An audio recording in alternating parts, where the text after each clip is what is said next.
Welcome back to my channel at Tanya Dr. Mats. Nah, di video kali ini saya akan bahas tentang pertanyaan yang datang masuk ke inbox. Dok, saya pakai sabun, kok makin jerawatan sih? Yuk kita bahas di video ini. Di video podcast ini saya bahas tentang 3 faktor yang menyebabkan kenapa sih kalau kita pakai sabun itu kita harus hati-hati.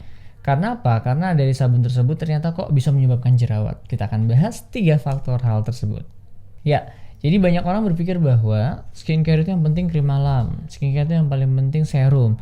Kalau saya tanya balik kepada teman-teman yang nonton di video ini, kira-kira faktor apa yang paling penting dalam penggunaan skincare? Jawabannya adalah 50% adalah sabun.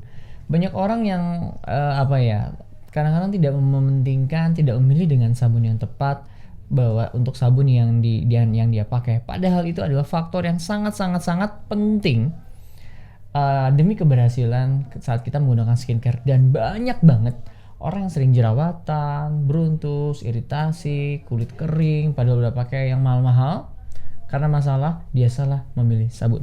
Nah, secara umum saya akan bahas 3 faktor hal yang paling penting adalah 1, zat aktif atau ingredientnya, yang kedua adalah komponen pencampurnya, dan yang ketiga adalah bahan-bahan lainnya, apakah dia dari parfumnya, kekentalan dan lain-lainnya. Kita bahas satu-satu. Faktor yang pertama adalah dari zat aktif. Banyak sekali orang yang sering jerawatan karena dia menggunakan zat aktif yang saat itu dia memiliki respon alergi terhadap hal itu. Ya, terutama adalah sabun-sabun yang sifatnya ada whitening agent, sifat-sifatnya adalah yang keratolitik, yang sifatnya high explosive. Yang paling sering, kalau yang sering saya lihat ya adalah sabun-sabun dengan iklan whitening, pemutih, saat dipakai sering banyak beruntusan. Betul. Kenapa? Karena dia tidak cocok pada zat aktifnya, kulitnya tidak kuat. Karena semua faktor zat aktif yang menyebabkan iritasi seperti itu biasanya adalah sabun-sabun yang mengandung zat iritatif seperti whitening. Paling sering adalah AHA yang tinggi sekali pasti nyebabin hal seperti itu. Kemudian salicylic acid, walaupun dia buat jerawat, tapi pada orang-orang yang dia nggak kuat, kulitnya akan makin menjadi lebih kering. Kemudian juga beberapa kandungan arbutin. Arbutin beberapa pasien saya juga sering banget nyebabin beruntusan.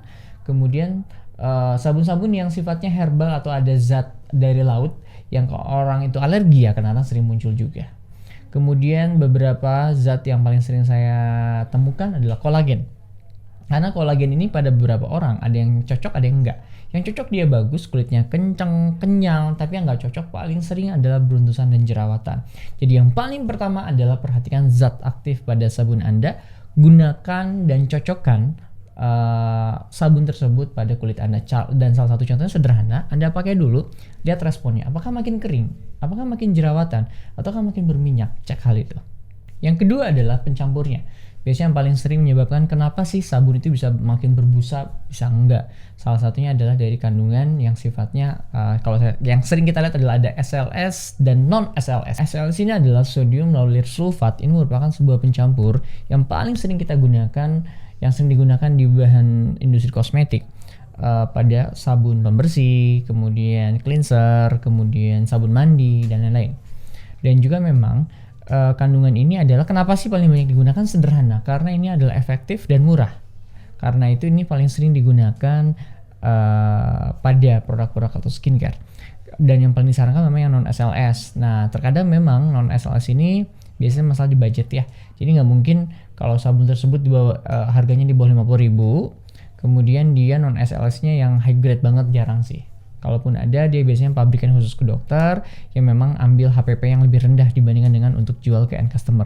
Nah, jadi kita harus perhatikan sabun-sabun yang paling memang recommended adalah yang non SLS. Kenapa? Karena tidak menyebabkan iritasi.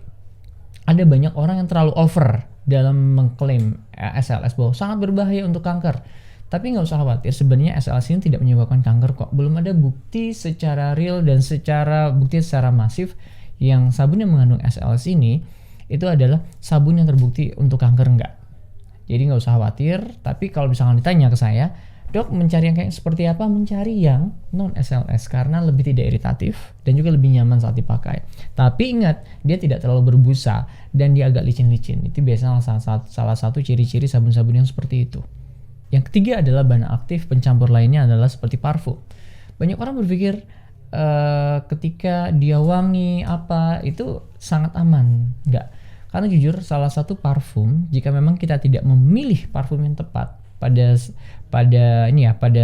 seorang formulator ya, atau di sebuah produk, apalagi parfum itu adalah bukan yang sifatnya aman buat kulit, itu resiko nyebabin iritasi itu besar sekali. Karena itu sabun yang terlalu wangi, terlalu menyengat itu sering banget menyebabkan kondisi iritasi. Jadi seperti itu. Oke.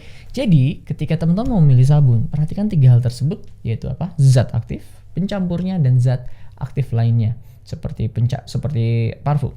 Seperti itu. Oke? Salam saya Dr. Matt. Semoga video ini bermanfaat buat teman-teman semua untuk memilih sabun yang tepat untuk kulit Anda. Terima kasih.